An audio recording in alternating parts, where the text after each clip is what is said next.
रोजगार के मुद्दे पर बीजेपी लगातार सुखविंदर सरकार पर हमलावर है। इसी कड़ी में हिमाचल बीजेपी अध्यक्ष राजीव बिंदल ने कांग्रेस सरकार पर बड़ा हमला बोला है। हिमाचल में बेरोजगारों का मुद्दा एक बार फिर कांग्रेस और भाजपा के सियासत के बीच उलझता दिखाई दे रहा है। एक तरफ भाजपा के पार्टी अध्यक्ष राजीव बिंदल ने कहा है कि इस सरकार ने 10,000 युवाओं को छोटे से 1 साल के अंतराल में बर्खास्त कर युवाओं के सपनों को तोड़ने का काम किया है।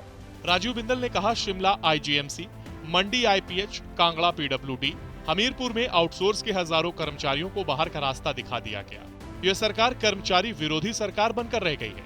आईजीएमसी के अंदर जो और सेवाएं दे रहे हैं उनको बाहर निकाल दिया।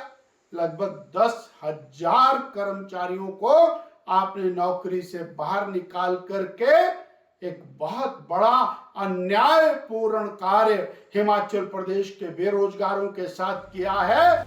हिमाचल में बीजेपी अध्यक्ष राजीव बिंदल ने कहा कि कांग्रेसी नेता सत्ता में आने के बाद भी कहते रहे हैं, हमारे पास 67,000 पद खाली हैं, 33,000 पदों को हम भरेंगे, 1 लाख बेरोजगारों को पहली कैबिनेट में 1 लाख नौकरियां देंगे। आज इनकी झूठी गारंटियां पूरी तरह से एक्सपोज होती जा रही हैं। कांग्रेस सरकार ने हिमाचल प्रदेश के बेरोजगारों के साथ बहुत बड़ा अन्याय किया है। आज 167 जूनियर इंजीनियर्स की नौकरी को बर्खास्त करना हिमाचल प्रदेश के इतिहास का एक काला अध्याय है। वो लोग जिन्होंने घोषणा की, जिन्होंने गारंटियां दी कि हम सत्ता में आएंगे, 1 लाख नौकरियां पहली कैबिनेट के अंदर देंगे, ये बात वर्तमान मुख्यमंत्री ने कही, वर्तमान उप मुख्यमंत्री ने कही, इनकी राष्ट्रीय नेताओं ने जगह जगह आकर के कही, इनके प्रभारियों ने कही कि हमारे पास 67,000 पद खाली हैं, 33,000 पद हम और सृजित करेंगे, 1 लाख बेरोजगारों को पहली कैबिनेट कांग्रेस पार्टी की सरकार बनेगी, हम 1 लाख नौकरियां देंगे। नौकरियां तो क्या देनी थी, आपने आउटसोर्स पे काम करने वाले और हजारों कर्मचारियों को बाहर निकाल दिया। राजीव बिंदल के बाद पंचायती राज मंत्री अनिरुद्ध सिंह सामने आए और बिंदल के बयान पर पलटवार करते हुए कहा कि बीजेपी के लोग जिला परिषद के कर्मचारियों को भड़का रहे हैं।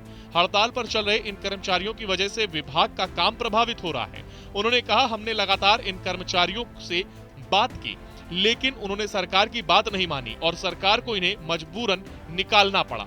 और हमारा शुरू से ही अनुरोध रहा है, निवेदन भी रहा है जिला परिषद के कर्मियों से कि अभी ये उचित समय नहीं है। पहला कदम जो है स्टेट कैडर करके पहला कदम हमने उठाया है, पर ये अडिग हैं कुछ लोग और इसके पीछे जो है कुछ भाजपा के लोग भी जो है इनको उकसाने में पीछे नहीं हट रहे हैं, जिनकी बातों में वो आ रहे हैं।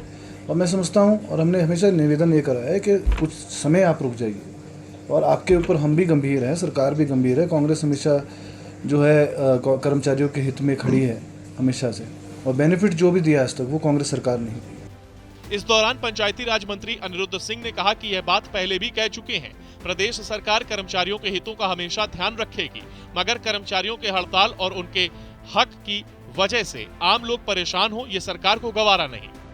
जो मर्जर की बात है वो भी कांग्रेस सरकार बिल्कुल गंभीर है। माननीय मुख्यमंत्री, माननीय उप मुख्यमंत्री, पूरी कैबिनेट और सभी एमएलएज इनके प्रति संवेदनशील हैं। इनको मर्ज करना चाहिए और इनकी डिमांड्स पे भी जो है वर्कआउट करना चाहिए और इनको थोड़ा फाइनेंशियल बेनिफिट भी देना चाहिए, परंतु अभी स्टेट की हालत ऐसी नहीं है जो इमीडिएटली हम कर पाएँ। लोगों के काम रुके हैं, इसी कदम से जो है यही देखते हुए जो है एक कड़ा फैसला डिपार्टमेंट को जो है लेना पड़ा है हमारे को।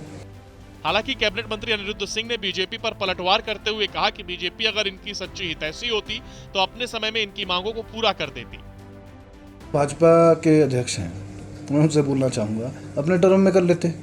आपको ज़्यादा अगर संवेदना, ज़्यादा अगर आपको हितैषी है आप एम्प्लॉयज़ के, तो आप अपने टाइम में कर लेते हैं। तब तो करना मूलधार वालों को भी आपने सड़क के ऊपर बिठाया, जिला परिषद कर्मियों को भी आपने सड़क के ऊपर बिठाया, अन्य कर्मचारियों को भी आपने सड़क के ऊपर बैठने को मजबूर किया।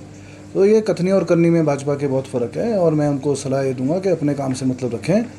अगर करना होता तो आप अपने समय में जो आपने झूठ बोल के जो है एरियर नहीं एम्प्लॉयज़ का दिया था, 50,000 दिए, उसके अलावा 11,000 करोड़ रुपए एरियर जो आप छोड़ के गए हैं, अगर आप इतने हितैषी होते तो वो दे के जाते। एक और जहां बीजेपी सत्ता पक्ष की कांग्रेस सरकार पर कर्मचारी विरोधी सरकार का टैग लगा रही है, तो वहीं कांग्रेस बीजेपी पर कर्मचारियों को गुमराह करने के आरोप जड़ रही है और दोनों पार्टियों में वार पलटवार का दौर जारी है। उधर हाल ही में 167 जेई को बर्खास्त करने के बाद पंचायती राज मंत्री अनिरुद्ध सिंह ठाकुर ने कहा है कि ये वो कर्मचारी हैं जो सरकार के लगातार मनाने के बाद भी वापस हड़ताल से अपने काम पर नहीं लौटे। लेकिन इनके वापस ना लौटने से हिमाचल प्रदेश के ग्रामीण इलाकों, खास तौर पर पंचायती राज विभाग से जुड़े कामों के ऊपर एक बड़ा विघ्न पड़ रहा था। लिहाजा मजबूरन सरकार को इनको निकालना पड़ा। सुखविंदर सिंह सरकार कर्मचारी हितैषी भी है और जनता की उम्मीदों को पूरा करने के लिए वो ऐसे हड़ताली रुखों के सामने झुकने के लिए भी तैयार नहीं है। हिमाचल प्रदेश में बेरोजगारों के मुद्दे के ऊपर कांग्रेस और भाजपा की ये राजनीति आगे कितनी चलती है और चुनावों में इसे वोट बैंक से किस तरह से जोड़कर देखा जाएगा, ये आने वाला वक्त बताएगा।